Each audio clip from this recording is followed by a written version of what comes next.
Good news, MCU fans. We finally time-slipped to the best of all Marvel content timelines. From the same team who faithfully broke down Secret Invasion episode by episode. We're finally getting our just desserts, a show that will have everyone talking, in a good way, with a side of suspiciously green key lime pie. Join me, David, and my co-hosts Jean and Elysia in the Lorehounds feed each week for a new helping of the MC Universe as we break down Loki Season 2 episode by episode, covering all the angles from casual fans to Marvel stans. Plus production news and rumors. And of course, comic book comparison. So pack your pruning sticks. And don't stand too close to the temporal loom. You're going to need a clear head for the time storm ahead, because Kang is coming. Warning, the Lorehounds Loki coverage is part of a healthy podcast listening lifestyle. Side effects may include temporal mind meltdowns and irrevocable love for Oscar winner Ke Huy Quan.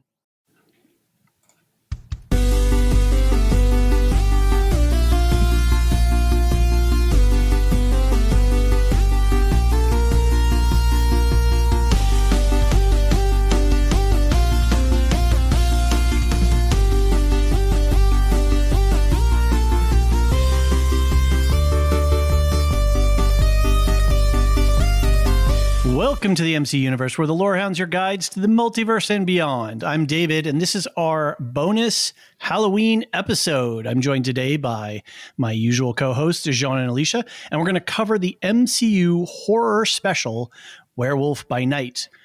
The first part of the episode is going to be all spoiler-free. We're going to talk about the subgenre of MCU horror and then give our hot takes and dig into some production details about the show.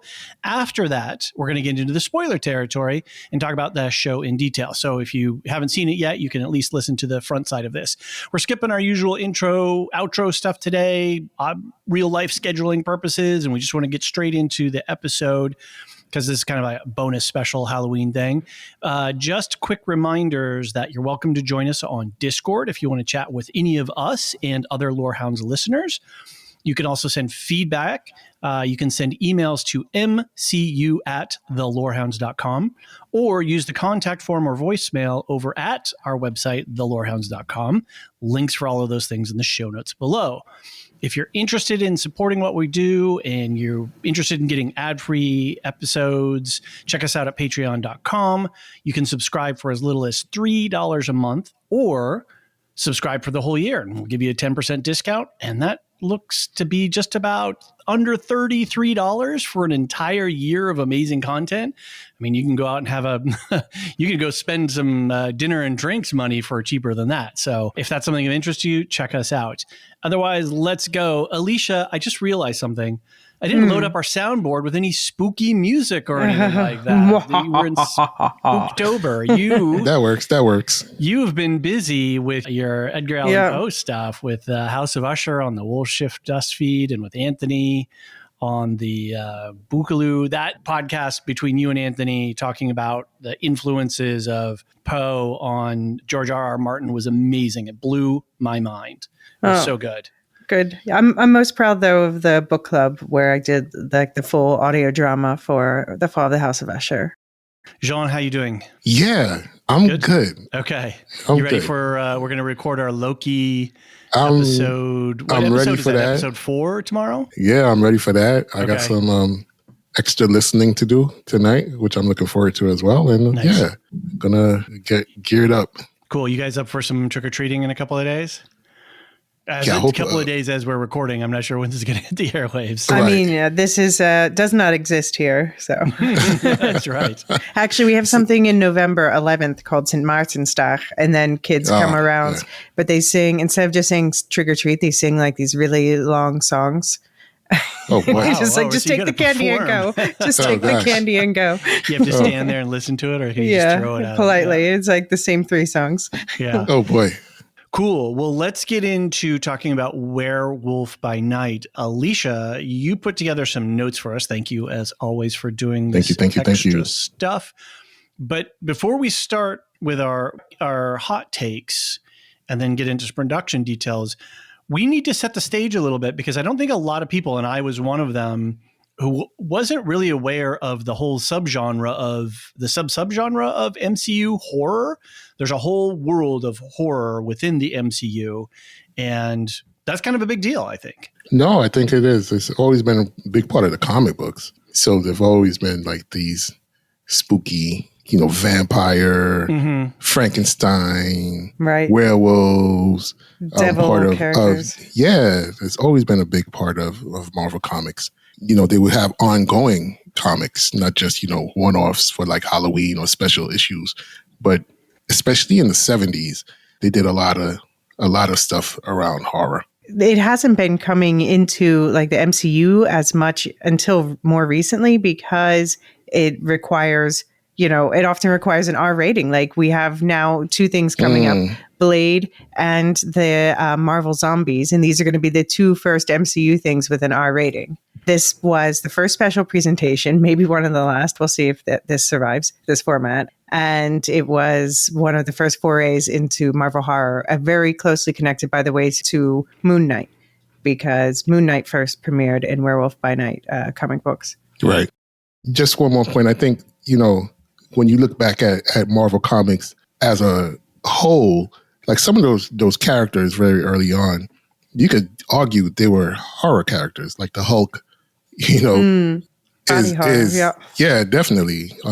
Fantastic Four, they dealt with a lot of things that we now call superhero genre, but at its core, they were, these horrific, horror stories. What happens if you have an invisible woman and a human torch and a rock monster, So I think there's a lot of horror within Marvel proper that we don't name as horror, but definitely the influences were there from those early monster films of the 30s, 40s, and 50s. Right. So I think one of the bigger titles that we know that touches in this genre is Blade, right? Is that correct? Yeah. And that was Wesley Snipes back in, and that was David Goyer, who we interviewed recently for the Foundation. And I think that is, I don't know what your guys' opinions are of that film. Second one's the best. Second one's the best? Okay. Yeah. I love Blade. Okay. Yeah. Sean's like, hands down, I love Blade. I mean, quite honestly, that's the first superhero movie that we should ever talk about. Interesting. In terms of history, yeah. Yeah, in terms of history, and just in terms of value to a genre. Like, that set off everything from the fight scenes in the first Blade movie in the club, just the whole everything about Marvel, you can link back directly to Blade. That's interesting. Those films were integral to creating the MCU aesthetic. Wow. I was just listening to the Joanna Robinson MCU book that was saying exactly that. Just tying it back to, because it was also one of the first things where they didn't really believe in these little weird superhero movie experiments first. And Blade and then followed by Iron Man was like a 1-2 punch of like, wow, people like this and it makes money. And you can sell, toys and clothing and they were, the lesser known, like you said, of the heroes, of their characters. So, because like Sony and Fox and such and Universal, they owned the rights, or they had the rights to the bigger ones. Exactly. Spider-Man. Without Blade, I don't know where we're at right now. That's interesting. Are you listening to the book on tape? Is Joanna narrating her book? She did the prologue, and then the rest is narrated by someone else. Very nice. How are you finding the book? Just on a side note. It's very interesting. It's gathered together all of the stories that I know, but there's new details. They talk to, it's a team of 3 writers, we should say. Right. But they talk to people, who were the stuntmen on this project, who just all these people who saw things up close from the sidelines. And so it's very interesting to hear about the details that come out from that. Cool. Well, do you think it's worthwhile that we check it out as well, or? Yeah, I think it's definitely very interesting. Gives you good context if you didn't have it before, and if you did, then I think I'm gonna hold on to this audiobook and probably listen to it again in the future because there's so much detail in there. Nice. Okay. Cool. Now, Blade, it's the reimagining of it. It's what's happening with Reboot. it. I believe, is it a reboot proper? It's Marshall Ali, right? Mm-hmm. Yeah. I think it's a reboot proper. Yeah. Okay. Yeah, because the previous Blade was not part of the MCU. It was a Marvel movie, but it was pre-MCU. Right. So Right. Okay. Right. It's not within the. Yeah. I Right. gotcha. Within the current visioning of it, but he is an MCU character. He's a Marvel character. Yes. He's not He's an MCU character too. now. Yeah. Yeah, now he is. He's been made. He's canon in the MCU films. Okay. Definitely. Yeah, we heard his voice in the Eternals credit scene talking to Kit Harington's character Black Knight. So Yes. Okay. And interestingly, there's the Moon Knight connections with Werewolf by Night. We've talked about the Moon Knight connections with Loki and Kang. And we also have Black Knight and Blade and Moon Knight are all apparently hanging around museums in the same area of London. So. Okay. And there was also, so they've kind of like retooled the whole Blade movie like they did with Daredevil, but this happened before that. But before that, they were saying that the Ebony Blade, which we see with Kit Harington's character at the end of Eternals, would be in Blade. So fingers crossed. Okay. Cool. What else? You've got a note here about Marvel Zombies. What's that? Yeah, that's the animated spin-off to What If, which, by the way, I think What If's still probably on schedule for December beginning because the animation release dates, they have longer lead times and the voice actors are not technically on strike. So Okay. they should stay. So yeah, it's gonna be an R-rated animated series, 4 episodes, Cool. 2024. So we'll see what that. Right. And for the What If coming out apparently starting in December, fingers crossed, one of the episodes is going to be what if the Avengers had found Surtur, who is the fire demon that we saw in Thor Ragnarok. Okay. So that should be a fun horror episode. Okay. It should be. That's cool. Yeah. I like that. All right. You know who else I would wish John and I were talking about this the other day on Star Wars on our podcast for Revenge of the Sith, which will be coming out soon for our Star Wars Film Festival. And we were like, wouldn't it be great if Star Wars had a what if animated as well to play around with some of this? I mean, we have Visions, which is it's kind of a what ify thing, but it would be fun if they did actually take some more of the canon characters and flip What if Luke Skywalker turned to the dark side? Right, exactly. Well, everyone wants Darth Jar Jar Binks. That would be fun. That'd be interesting. I don't want Jar Jar Binks anywhere. We were talking about what if we had some Keller and Beck. That would be kind of a fun. That would be great. That would be very cool. We don't want Jar Jar, but we do love Keller, and that's a fact. All right. What else do we have in our notes here? Anything One about real Ghost quick. Rider? Let me just say something really quickly. Yeah. I know we're the MCU, But we will be the DCU as well soon, right? Hopefully. Oh, you guys been talking? And I'm just going to say that the DC Deceased, which is DC's take on zombies, Okay. was, I'm not going to say better, but yeah. All right. If you've never better than Marvel Zombies. Okay. If you've never endeavored to read the DC Zombie, it's called Deceased. Okay. DC Deceased, right?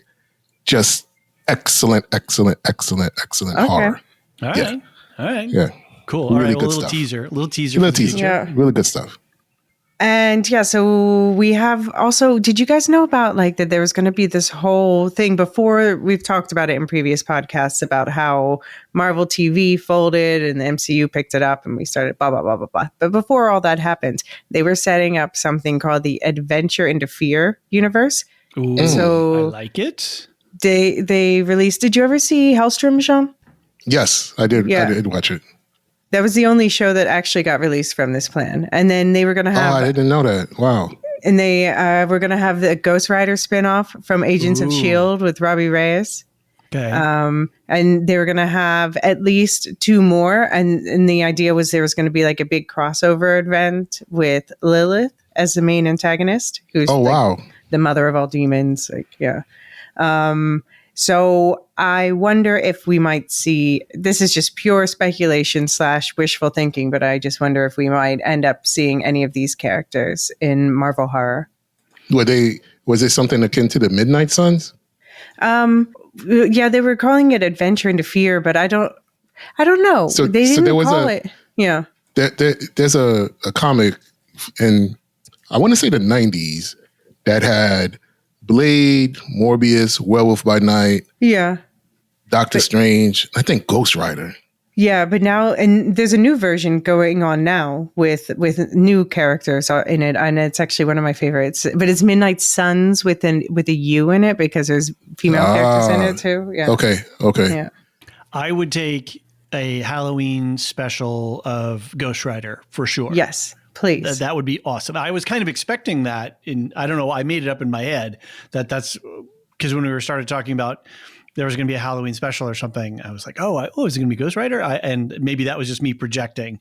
But, if you're listening, Feige, give us some Ghost Rider one-off Halloween special. That would be very cool.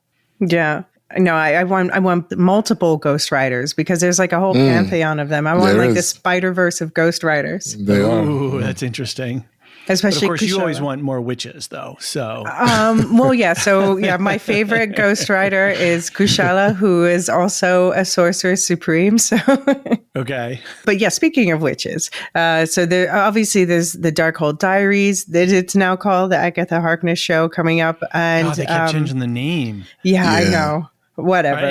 And we're into 2024. Are we feeling confident about that?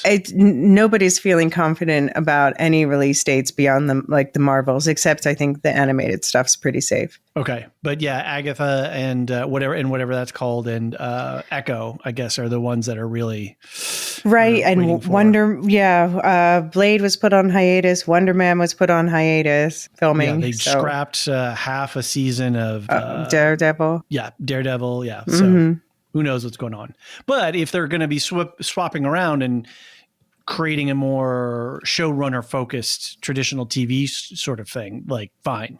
Do it. Right. Do it better. Yeah. Right. Yeah. That's fine. Yeah. Well, it's the same with Jean. You bringing up the DC. It's the same with James Gunn. It's like, you know what? Okay, you're going to start it over one more time. Fine. Right. Do it better this time. Do it better. This time, this is the chance. Well, we're 20 minutes, almost 20 minutes into this pod. Yeah. We should probably get to talking about Werewolf by Night. Any final notes or? No, just looking forward to Mephisto finally showing up. Ironheart's gonna have a spooky theme, and you listen to us talk more about all the special presentation stuff in the pre-Loki prep episode. Right. Yeah. That's right. We talked about it back then. So cool. All right. Werewolf by Night. Some interesting characters and some cool stuff. We're going to give our hot takes here. We're going to talk a little bit about the behind the scenes, and then we'll give you a big warning before we kick into talking about spoilers. So if you haven't seen it yet, no worries. You can just get our vibes from here. Jean, what did you think of this? I liked it a lot, actually. And I really appreciated that they just told one singular story and rocked with it. Yeah. I thought it was well done. Mm-hmm. I watched it both in color and in the black and white that they put out. Yep. I just felt it was a nice spooky vibe. Mm-hmm. At some point, we have to dedicate some time to talk about MCU soundtracks there. Because what they do with music in some of these shows is just outstanding. And it really goes to ramp up your expectation of what's going on screen without dialogue, just the music. And following the characters as they walk, they run, and they do whatever that they're doing. At some point, we have to, stop and recognize that the MCU TV shows are doing something really special with the sound that they have. Interesting. I liked it. I liked the characters. I was Elsa, Jack, Man-Thing. I liked those characters, right? And I was appreciative of having those characters that are not the everyday, like we were just talking about with Blade and Iron Man. When they came out, they were not the everyday, the well-known characters that everybody across the globe knows. These are niche characters, right? For a lot of folks. But they are really, really cool characters that, they do a lot of different things. You could tell different stories with them. And I really like that. Yeah. Nice. Elysia? So this film is really a love letter to classic horror cinema, and that is speaking my personal love language. So I just find it also based on that. I'm biased to like it, but they just. But I'm also going to be. But I'm also going to be picky. And sure, right. You're going to have some high standards. So, Jean, you're talking about the music. Well, the music was from Oscar, Grammy, almost got an EGOT, doesn't have a Tony winner, Michael Giacchino, who is also the director of this. And this was so he's been wanting to be a director since he was a little kid and making movies at home. And he went to theater school on the side, studied music at Juilliard, and Kevin Feige knew this and said, "You want to direct something? What do you want to direct?" And he's like, "I want to do a Werewolf by Night." And he's like, and Kevin Feige's like, "Okay, all right. What do you think about putting Man-Thing in there?" And he's like, "Deal." So wow, okay, wow, fun. Yeah, that's very cool. But yeah, I find it, the pacing for me is just really well done in terms of it gives you room to breathe and to let the characters get to know each other. But then there's other scenes that really build the tension. It's high camp in the best way possible, but also has real human heartache in it. I mean, I think it's for anyone who's into film, there's something to at least appreciate in it. And for me, it happens to be one of my favorite kinds. Yeah, it makes me want more. And it's got Man-Thing, which is, for some reason, one of my favorite characters. Theodore Salas. There you go. Very cool. Yeah. And what about you, David? You said cute. What did I describe it? Yes, I said cute. Back when I first watched it, because you guys were talking it up. You, Elysia, especially, were talking it up. Yeah. Well, I'm like, okay, I'll go. I have to go watch this. And I watched the black and white before they released the color. And I did. I thought it was cute. I thought it was charming. Mm-hmm. Maybe charming is a better word than cute. The character development, the character interactions, they told a really nice, tight story. They did MCU without feeling like it was MCU. Like, I don't know Man-Thing. I don't know what all those monsters were up on the wall. I don't know what the Bloodstone is. But everything I needed to know about this story was communicated to me effectively in the story. I got it, right? There's this powerful stone. They do a little opening monologue, the basic plot setup. Everything I needed was right there. And it had a character arc. We had some dramatic tension. We had, some circumstantial things change and happen so that made the character shift and reevaluate. We got to see a character do a transformation, and all of it was really, really tightly done. And I think Gael García Bernal was perfect casting for this. He was great. That charming, unassuming nature that he has is just lovely. I like watching him on screen. I can watch him almost in anything. I think Mozart in the Jungle was the first time I really knew of who this person was, and then he. Y tu mamá también. Yeah, that too. But I don't think I ever saw that. I mean, I'm aware of the title, and then of course he was in Station 11, which is one of my absolute favorite television shows. So yeah, I thought it was lovely. We'll talk about some production details in a minute, but I loved a bunch of little things that they did to make it feel authentic, even though we're pulling it up into the future. So yeah, it was a perfect. What is it? It's not even 45 minutes. It's 55, but that's including credits. Almost an hour. Yeah. So maybe less like than an hour. It was wonderful. I was so entertained by this. And so if you haven't seen it, and it's not horror in a sense of gore and jump scare stuff. It does throw back to that organ playing, and using, shadows to show a monster's transformation as opposed to showing, special effects. And they have a lot of camp and fun with it. So it's not at all scary in a horror sense, right? It was just super entertaining. And so anybody who hasn't seen it, I would say, go see this. This is a worthwhile MCU project for sure. We need more original stuff in the right? MCU. We totally need more of these. Like, this is what was a lovely thing. And if it's a Christmas thing with the Guardians, or if it's a Halloween thing, whatever, I don't care. Just, have some fun. Right? Let loose, like shake it off and, dance a little bit, right? Have some fun. Why do we need to be so serious with all this red yarn, string connected, IP, right? You want to make some money? Make some fun products that are good, that are going to be evergreen on the shelf, right? For your streaming platform. So, if you've given us enough holiday specials, be they Halloween or Christmas or, New Year's, Easter, whatever stuff, those things are going to become annual traditions. We're going to watch those year after year after year, right? So anyway, I've been soapboxing a lot this last week. So I'm going to knock it off. Let's swing our point of view really quick to some production and release notes, because we've got two versions of this, right, Elysia? We've got this colorized one and a black and white. I thought that was going to be gimmicky, but it's not. I think they did a good job with the colorization. I don't know. What do you think? Yeah, I mean, I think I definitely prefer the black and white, just because that was the original conception. And in the black and white, there are certain moments you lose when it's purely colorized, because the black and white does play with particularly the color red in certain moments. Okay. In certain ways. And some of the ways that they do the makeup and special effects were designed to be viewed black and white. Yeah, I get that. Right.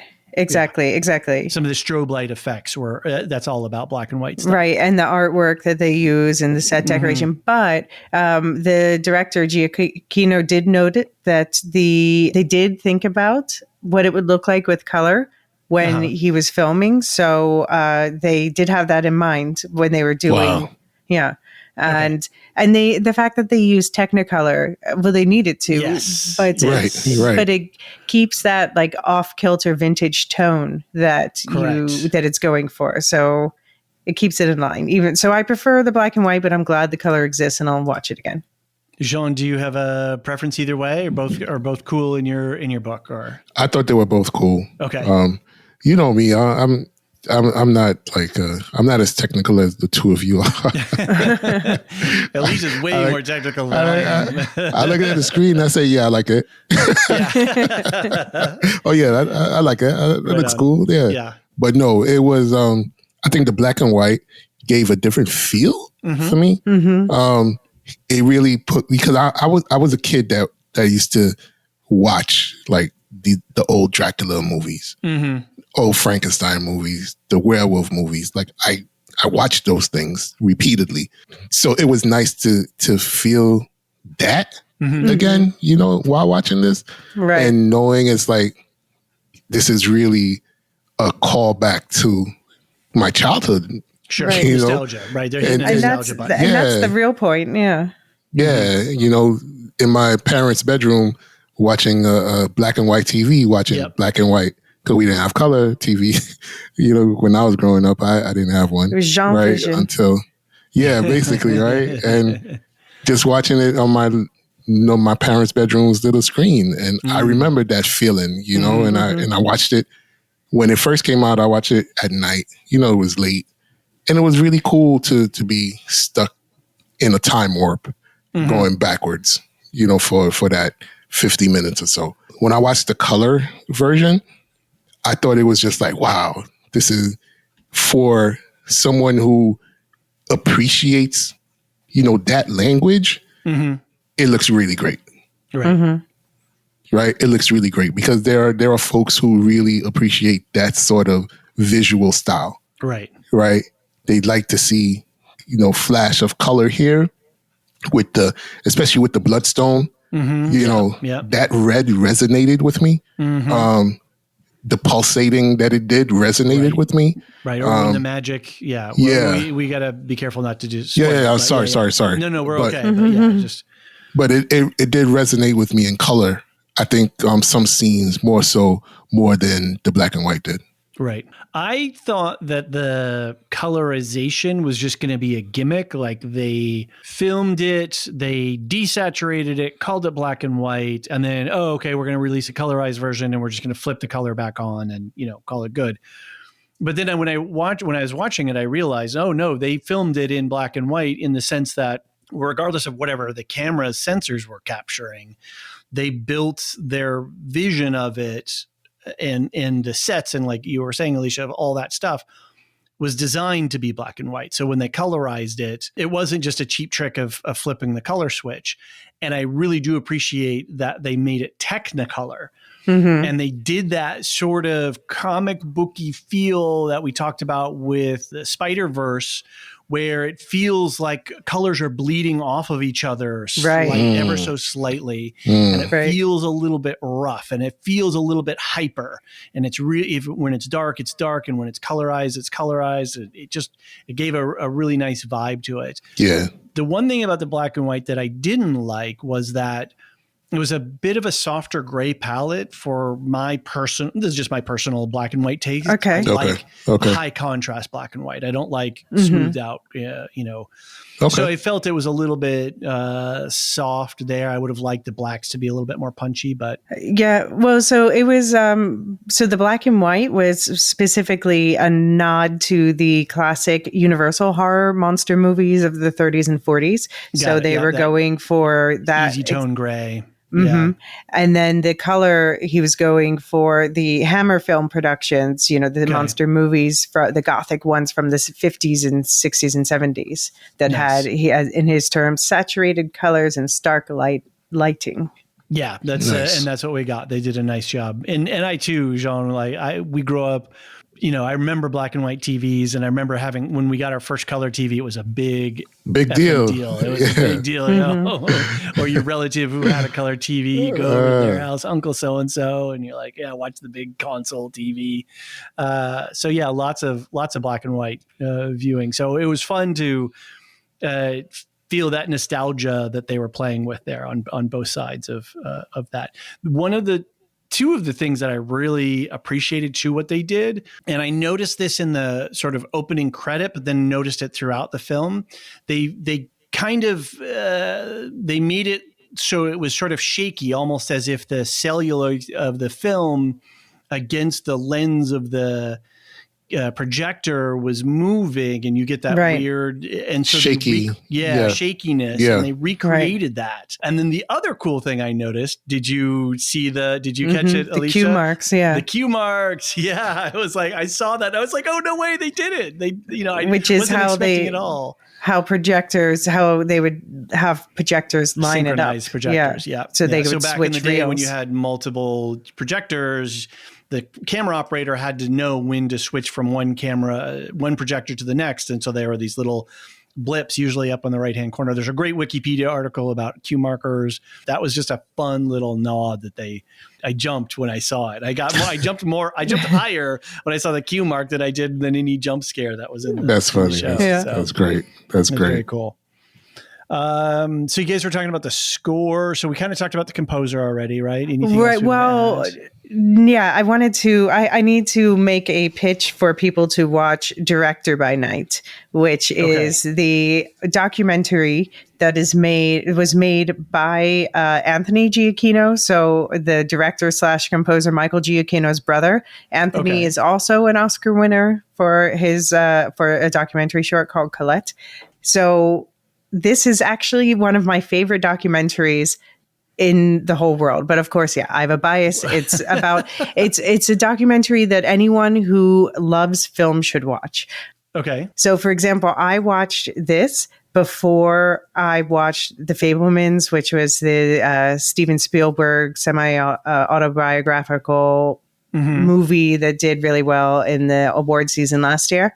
And I was disappointed in The Fabelmans because this movie had done this story so much better, just showing how a young nerd showing how he made like these films on a budget and how he grew up, and then incorporating and showing how he used these budgeted things that he did as a kid in his big grown-up Marvel movie to create these practical effects, showing it side by side, and also throwing in all this personal home footage with the family. It's like very intimate, honest.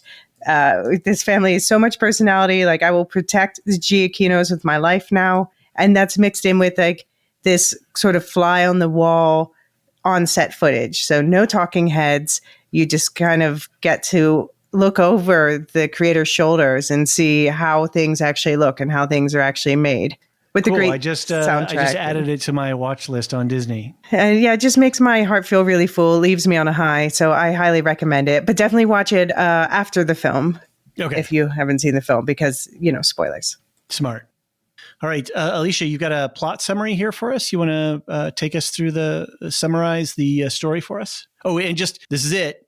This Final is warning. Spoilers. I'm literally about to summarize the plot.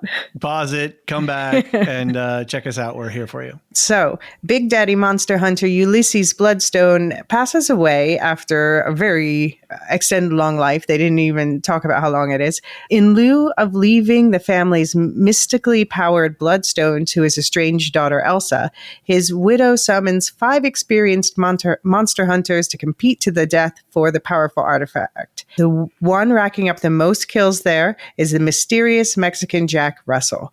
But the estranged daughter drops into the party as well, just in time to see her father's corpse perform his last song and dance.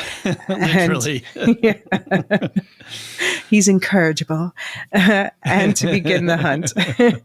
The bloodstone will be affixed to the back of the fearsome man-thing, both weakening and enraging him.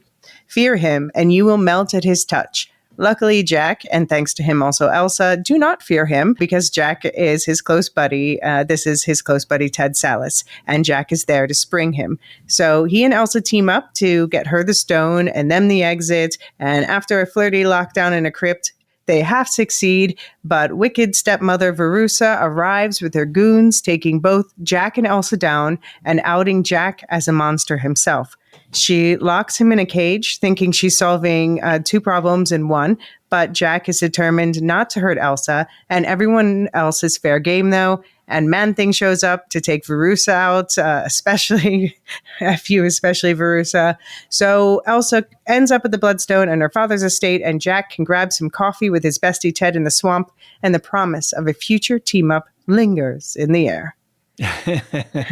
Nice job. John, are you a fan of the Werewolf by Night comics at all? I read them sparingly, so I know his story, but they haven't really done anything with the character recently. Like most of the stories that I read were handed down to me, by the person who got me into comics, basically, because he collected them in the 70s.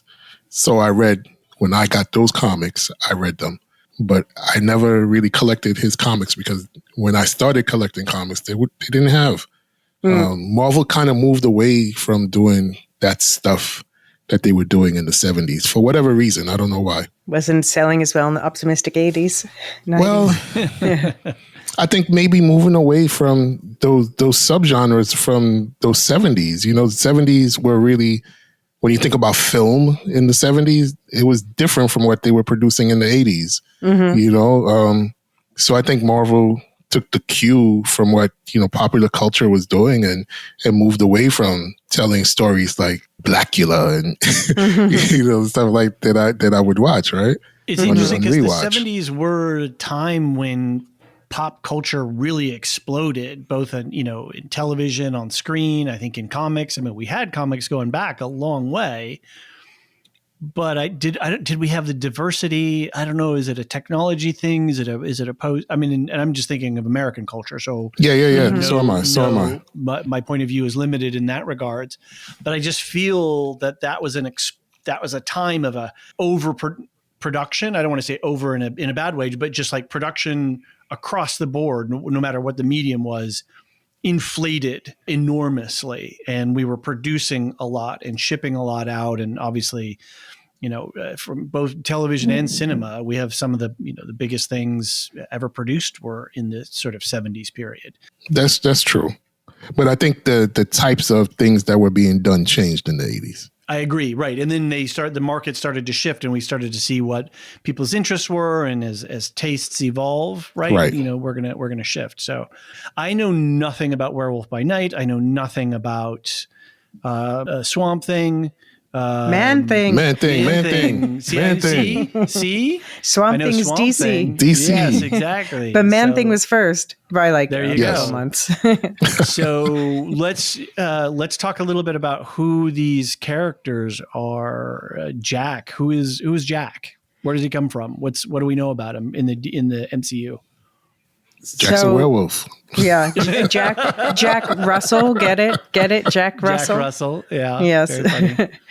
So yeah, he's a werewolf. He inherited this curse from his father, and he's his first on-screen appearance, right? This is first on screen. Yeah, right. Yeah. Off the pages. Okay. And Elsa is also iconic in the comics. She's kind of having a resurgence right now. She's played here by Donnelly, and she's the prodigal daughter of monster hunter Elysia Bloodstone, but she's more ethical, a bit less evil. Okay. But they really are. I mean, they are monster hunters. She and Jack do kill a lot of people. Sure. Or monsters. The casting was perfect. Gael García Bernal was just lovely to watch, and to watch the transformation from his mild-mannered, sort of nice, I think we should just pass each other by, Yeah, let's not, exactly. fight each other, Yeah. to being this bad ass MFer who just rips everybody apart and dominates, once he becomes a werewolf, was a great, very obtuse flip, right? It's like going from one, mild mannered to like extremely violent is great. And it fits the genre of this old style horror. And I want to point out, when I watched it last night, the very first time we see him on screen, right, when he's coming in the elevator to walk in the hall, they tell us that he is the monster. They say, right. What do they say? They say, woe to the monster who finds themselves among them, being these people. And then when he's walking in the hallway and looking at the art on the walls, he looks extra long hard at the werewolf painting there. And so it's like, boom, right there. They're telling us exactly, not that you couldn't figure it out, but it's just really nice little details and hooks like that make it a quality storytelling exercise. And I love that they made him, I mean, I know this is a Feige request to have Man-Thing included. I love that they made them besties. The interesting thing, it was cute. It was very cute. And it subverts expectations for a lot of people, when it's like, oh no, it's the fearsome monster, and he looks like he's going to scream when, the Man-Thing arm comes through the bush, but then he's actually like, oh, I found you, thank God. My friend, oh, I'm so, no, I'm the one that rescues you, right? It was charming. But no, I owe you sushi. You can do sushi. I owe you that. What the hell is going on? It was so. I need like an Odd Couple sitcom with them. I loved it. Jean, were you down for these for this setup? Of these characters? Yeah, because I like Man-Thing. Yeah. Right. And I was happy to see Man-Thing on screen. They did a good job with the visual effects. The visual effects were great. Watch Director by Night. Okay. And the reason why I was excited to see Man-Thing, because he's super important in Marvel. Okay. Like he's one of the few beings that can traverse the entire multiverse. Okay. Like he's what they call a nexus being. So through him, you can travel beyond your own reality. Yeah. Okay. So given everything that they were doing prior to phase 5, I thought that would play an important role going forward. I don't know if that's still the case. But it's interesting, Feige requested him specifically. Yeah, exactly. So they must have included his character, the character in it for a reason. And I think it's because he is a Nexus being. Yeah. So he's a guardian of the Nexus of reality. That's got to come into play in Secret Wars. Secret Wars or something. So we'll see how it does. But I was really excited to see. This is what I've expected, and I know that it's not the reality that we got at MCU. I mean, Joanna's book has been illuminating a lot of this, but this is the kind of stuff that I thought that they would have been doing. Was they pick a director and it's sort of a story. They say, go tell a story. And then, by the way, just add in this little detail, add in that little detail, because we're going to hook them up later. So by saying like, oh yeah, put in Man-Thing here, they can play with that later, even though they don't have any ideas set up for it. They can just allow this to exist, and it adds so much.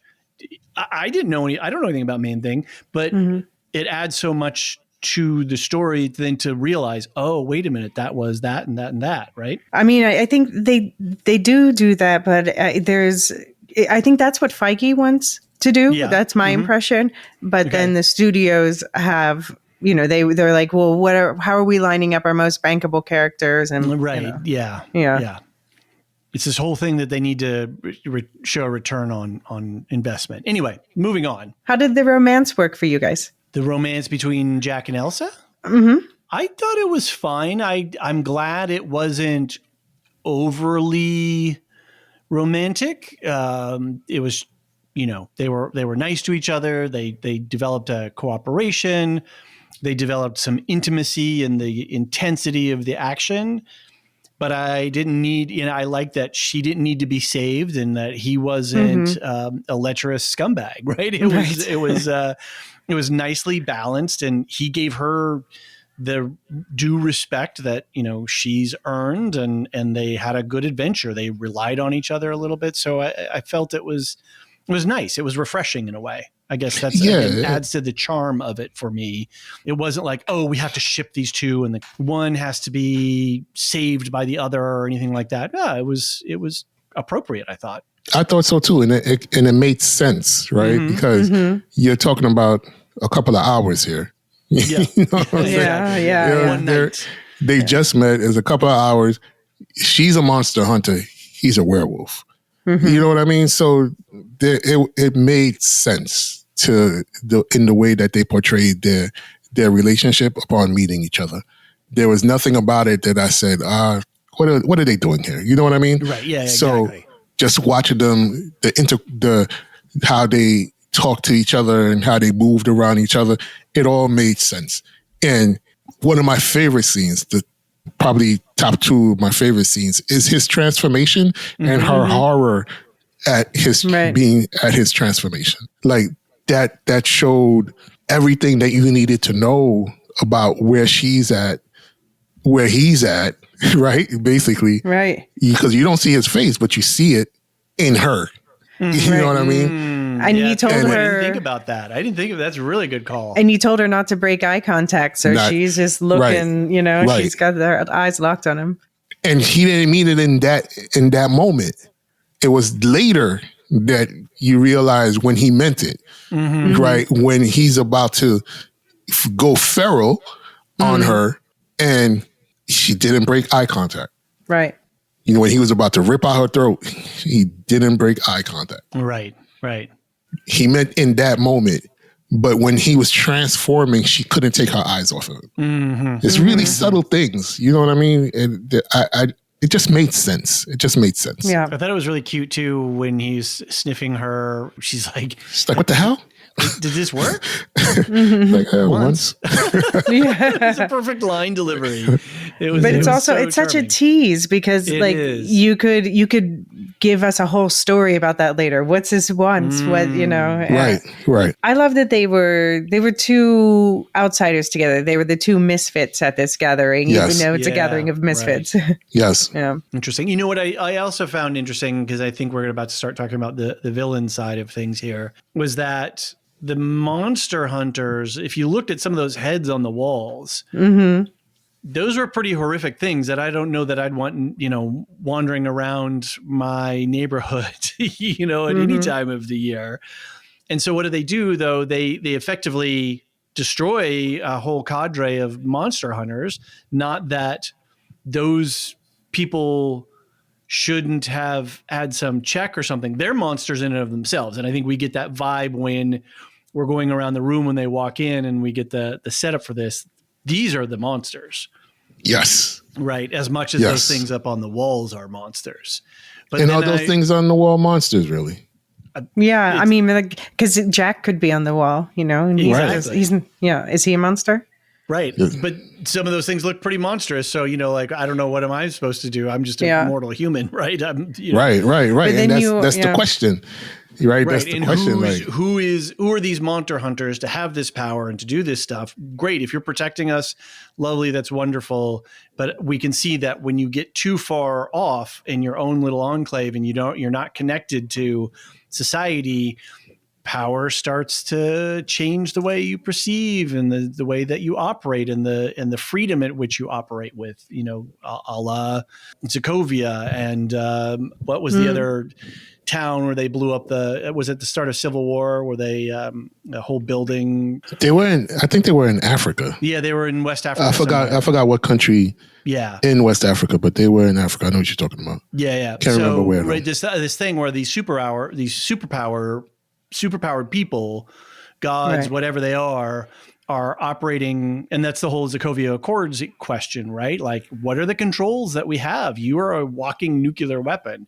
So we've got these monster hunters walking around unchecked, but are they doing good? Are they doing bad? I don't know. It's questionable. I don't know enough. But aside from Ulysses, were they superpowered? No.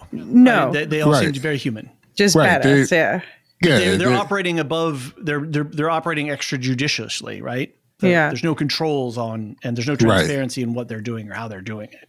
But it's interesting to see like them interact with Jack, and I don't remember the one character's name, but the biker looking guy with the beard, and they seem like they could be friends in another life. Right, he was very gregarious. Yeah. Said it's very lonely being a monster hunter. Yeah. So it is. Now, are any of those other Monster Hunters characters that are known, or were they made for this? No. I mean, the one guy had a Blade-like vibe, but that wasn't Blade, obviously. No. I think he's a Blade's part monster, right? I mean, he's a vampire. He's a vampire. He's a Dampier. Okay. Yeah. Half human, half human, half. Spoilers. Yeah.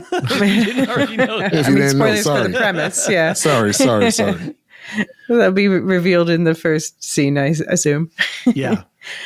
So, and even with this whole secret society and masks and robes, who's the monster? I just like that they ask that question in this. Right. Well, I think the villains were expertly led by Harriet Sampson Harris, who played Verussa, the stepmother. Yes. Yeah, she really sold that whole manic and just made it high camp, but also believable. It wasn't just a caricature. Yes. Were any of those monsters that were on the wall known quantities from previous MCU things? They looked great. I mean, you can go on YouTube and see a lot of speculation about because maybe one of them kind of looks like Nosferatu-ish. People are like, maybe that's a vampire. Very vampire-like. Very early vampire-like. Nothing that you see in Blade. Right. Okay. Yeah. Very. Yeah. And that's also a monster movie, classic Universal horror throwback style. Right. There's got to be some Easter eggs too on the walls and the painting. So. Yeah, well, I mean, you can go on like New Rockstars and stuff, and they have translated all of the texts. Of course they have. That's what they do. So, very cool. What else? What else should we talk about? I mean, I just appreciation for the production design and cinematography. Zoe White was a cinematographer, and I love how they use these tight shots a lot. That they limit the perspective, which also helps with when you don't have a lot of money to spend on putting too much in the screen at the same time, and you're trying to hide like things where you've cheaped out, but also it adds to the dread. And I also have to commend the actors for really rising to that occasion, because when you have a camera in your face like that, True. What are you gonna say, Sean? No, I agree with what you just said, but going back to David's question about the other characters, I just wanted to make sure, but all of them were creations for the show. Okay, interesting. I was just checking on one. I thought Azrael might have not been a creation, but the others, they were all creations, Verussa included. Well, and again, kudos to production design for making those heads, and they felt. When I watched this, I was like, oh, these have to be callbacks to other MCU things. This has to be part of something, but they're not. If they're not, That's it. How cool is that? Because they went to all that effort to make these really scary heads and monsters and all these monster hunters that felt like they had backstory and history, and they were added there. So that's even more cool in a way. Yeah, kudos to production designer Maya Shimoguchi. Marker. Kudos to production designer Maya Shimoguchi. Well, kudos to them in spades. Yeah, and how cool was that tuba torch? It looks even cooler in the documentary. I was like, what the heck was that? That was my favorite scene. Yeah, it looks awesome. Between that and the transformation. Mm-hmm. That was the tuba torch, man. That was drama. Great. Yeah, it was. I felt so bad for Jack. I'm like, because I didn't know when I first watched it was Man-Thing, right? That was waiting, you know. Right. So I'm like, man, what is going on here? And this guy is leading this procession, and he's playing the tuba, and you have this, and then alternating with the monster roar and this flame coming out of the tuba. That's one of my favorite scenes. Really cool. What else do we got? Yeah, so just the story was written, by the way, by Heather Quinn from Hawkeye and Peter Cameron, who did writing for WandaVision and Moon Knight. Mm-hmm. So I didn't find it wasn't scary, but it had the right mood. It set the right tone. There was suspense. Apparently, that's what Giacchino said, the director. It needs suspense. It needs dread. We don't want to be void of humor. But it's not about the humor. But it does make me laugh out loud. Do you guys laugh at this? Yeah, I totally enjoyed it. I think they employed humor in the right way as well. There's a grotesque way of adding humor and trying to be funny, and then there's it can be very humorous just on its face. I thought one of the funnier scenes was when they were passing each other by in the garden. Well, I'll just pass, right? He's fumbling around trying to explain something. It was a very funny scene, right, given the context of it. But they weren't telling a stupid joke or trying to push humor in her face. So I think they used the sensibility of humor really judiciously, which makes it more effective, right? Rather than... Right. Yeah, so in the documentary, Giacchino says, monsters are all allegories for the human hardships we go through and how people cope with the demons in their lives. Great stuff. Yeah. Great stuff. It goes back to the monster hunters in the secret society. They're the monsters in a way, right? Yes. And Ted is... in a big way. Yeah, and Ted's just Ted. Right. He's not bothering nobody. He's just trying to live his life, right? He's not bothering nobody. They capture him, stick this stone in his back, what the hell? And even Jack is saying, like, please don't do this. This is not a good idea to do this. Like, have a little humanity. And they don't have any humanity. They're as bloodthirsty as any monster that they've ever hunted. Quickly back on production too. I just want to the transformation of Jack, the way they did it with the shadows, which is a great callback, Elysia, like you were saying, to old style monster shows where they didn't have visual effects in that same way. So they had to figure out something. And so using the shadows was perfect. And like you said, when Elsa was watching him. Yeah. And then later when he's in the hallway and he's being confronted, they use the strobe light effect. And again, that close-up camera angle thing to create the drama and the tension. Sorry, I know that's sort of production details, but you can see so many Easter eggs nodding to like Tales from the Crypt. Apparently Poltergeist was a major influence. King Kong in terms of like the relating to the monster, obviously like the Wolfman, Werewolf in London.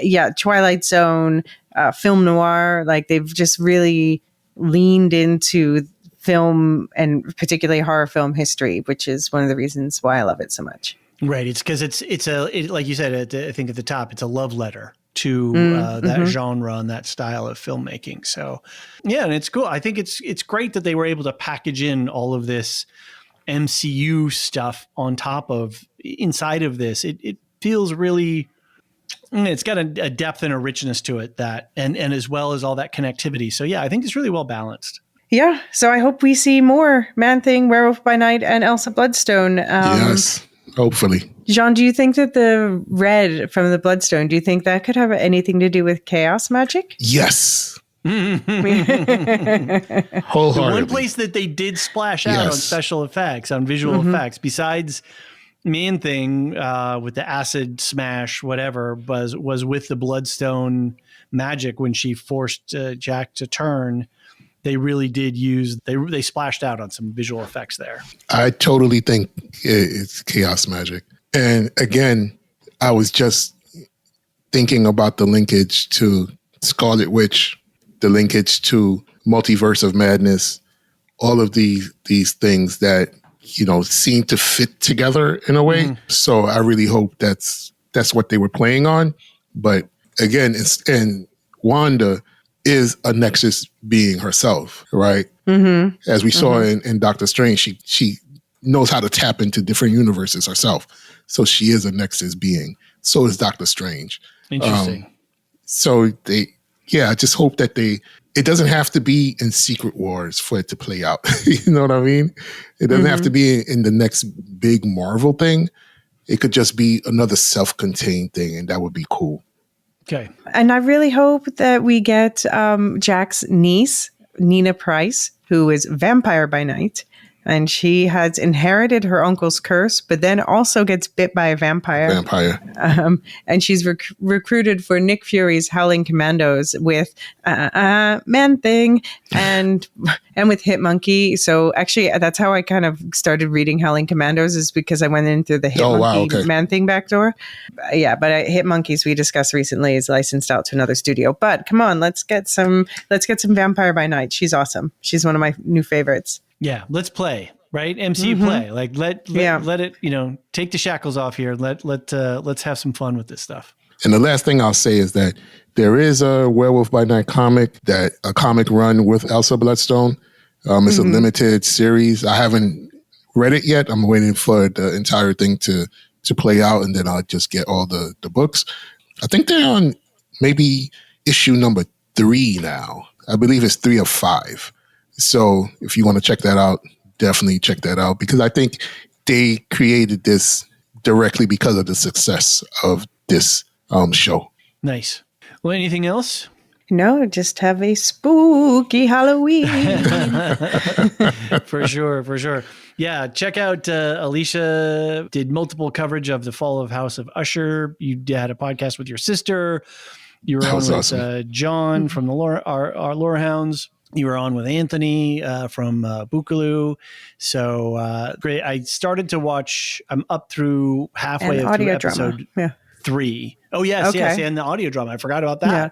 Halfway through, Did you read that with, who did you read that with? Well, I did follow the House of Usher, and then we also added The Raven, which Jedi Bob read, and there might have been a haunting Lost Lenore. Very cool. Nevermore. Cool. Very cool. Very cool. Cool. All right. Well, thanks everyone for dropping in on this bonus episode of the MCU. As Elysia said, whatever traditions you might follow or practice at this time of the year, I hope it's meaningful and for you and your family. Jean, Elysia, great to see you guys, and I will see you tomorrow morning. All right. Loki, episode 4? Oh, yes, already. It's crazy. They're packing a lot into this. So, all right, everybody, take care. See you next time. The Lorehounds podcast is produced and published by The Lorehounds. You can send questions and feedback and voicemails at thelorehounds.com/contact. Get early and ad-free access to all Lorehounds podcasts at patreon.com/thelorehounds. Any opinions stated are ours personally and do not reflect the opinion of or belong to any employers or other entities.